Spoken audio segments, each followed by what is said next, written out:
Bonjour et bienvenue à notre méditation quotidienne. Nous célébrons aujourd'hui la solennité de l'Annonciation du Seigneur. Le Seigneur soit avec vous. Évangile de Jésus-Christ selon saint Luc.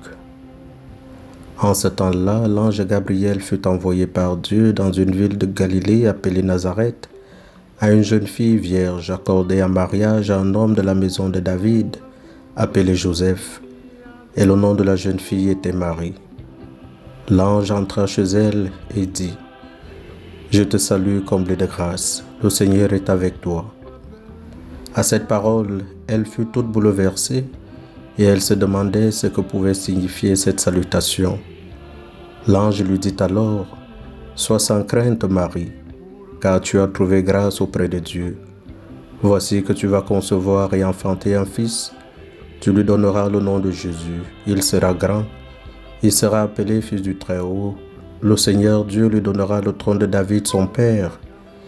Il régnera pour toujours sur la maison de Jacob, et son règne n'aura pas de fin. » Marie dit à l'ange : « Comment cela va-t-il se faire puisque je ne connais pas d'homme ? » L'ange lui répondit : « L'Esprit Saint viendra sur toi et la puissance du Très-Haut te prendra sous son ombre. C'est pourquoi celui qui va naître sera saint, il sera appelé Fils de Dieu. Or voici que dans sa vieillesse, Élisabeth, ta parente, a conçu elle aussi un fils et en est à son 6e mois, alors qu'on l'appelait la femme stérile, car rien n'est impossible à Dieu. » Marie dit alors : « Voici la servante du Seigneur, que tout m'advienne selon ta parole. » Alors l'ange la quitta. Acclamons la parole de Dieu.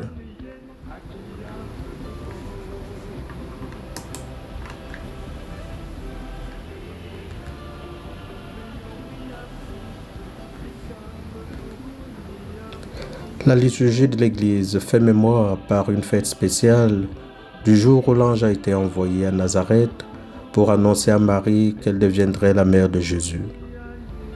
Il existe un lien entre cette fête et le mystère de Pâques que nous nous apprêtons à célébrer. Dans l'annonce de l'ange, il y a déjà l'amour du Père qui aime tellement les hommes qu'il a envoyé son Fils pour les sauver. Nous pourrions dire qu'il y a une histoire de l'amour de Dieu qui prend un nouveau départ dans cette annonce. Non seulement Dieu n'a pas oublié les hommes, mais il envoie son propre Fils à travers le oui de cette jeune fille de Nazareth.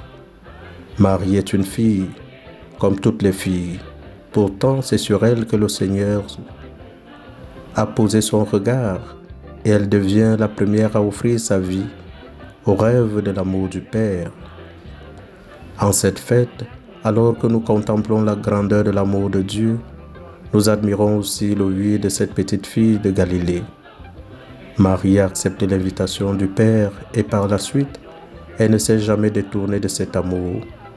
Elle a pleinement accepté l'appel à être servante d'un projet plus grand. Ce n'était ni facile ni évident. Lorsque l'ange lui dit qu'elle est pleine de grâce, Marie est troublée.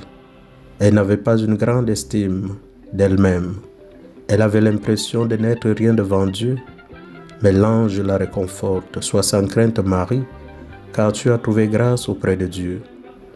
Voici que tu vas concevoir et enfanter un fils, tu lui donneras le nom de Jésus. » Nous ne connaissons pas les pensées de Marie à ce moment-là. Elle aurait pu dire non, rester dans sa tranquillité et continuer sa vie de toujours, mais elle a répondu oui. Toute sa vie a été transformée et avec elle, la vie et l'histoire de l'humanité. De manière inattendue, Dieu fait irruption chez la jeune fille de son choix. Le salut du monde s'est déroulé dans un échange entre l'ange Gabriel et une jeune fille nommée Marie.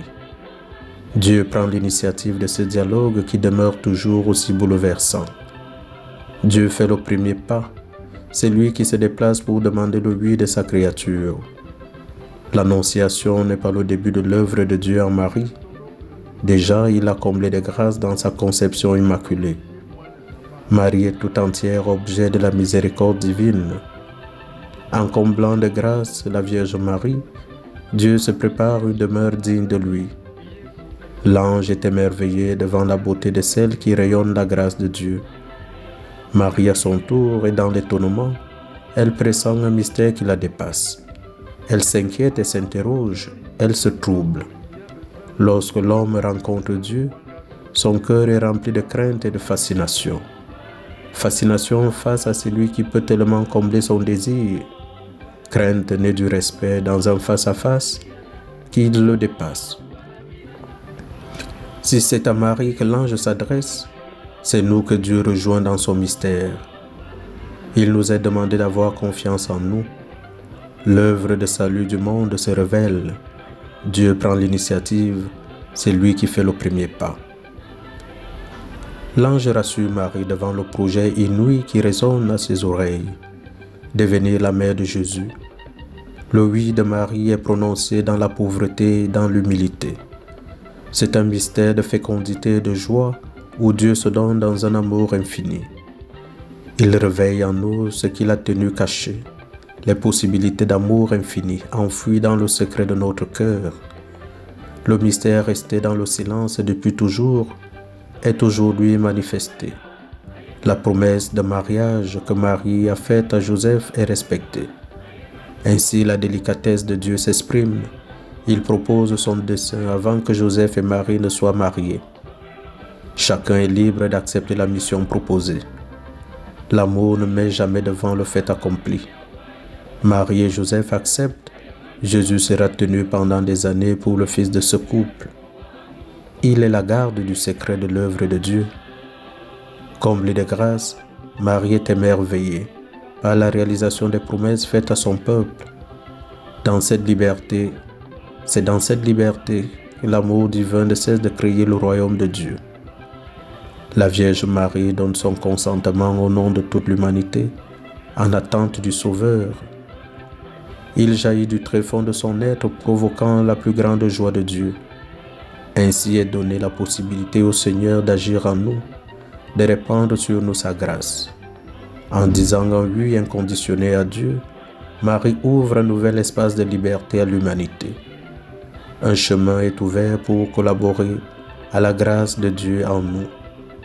Le récit de l'Annonciation est exemplaire pour nous aider à préparer la venue du Seigneur Jésus et réaliser le dessein d'amour de Dieu sur nous. Le mystère de l'Esprit Saint et la puissance du Très-Haut nous sont révélés. À nous aussi, il est donné de dire notre propre oui pour entrer dans une alliance profonde avec Jésus. Cet amour renouvelle notre vie et nous entraîne bien au-delà de nos espérances. Notre oui dans le oui de Marie nous ouvre une réponse à l'amour infini de Dieu.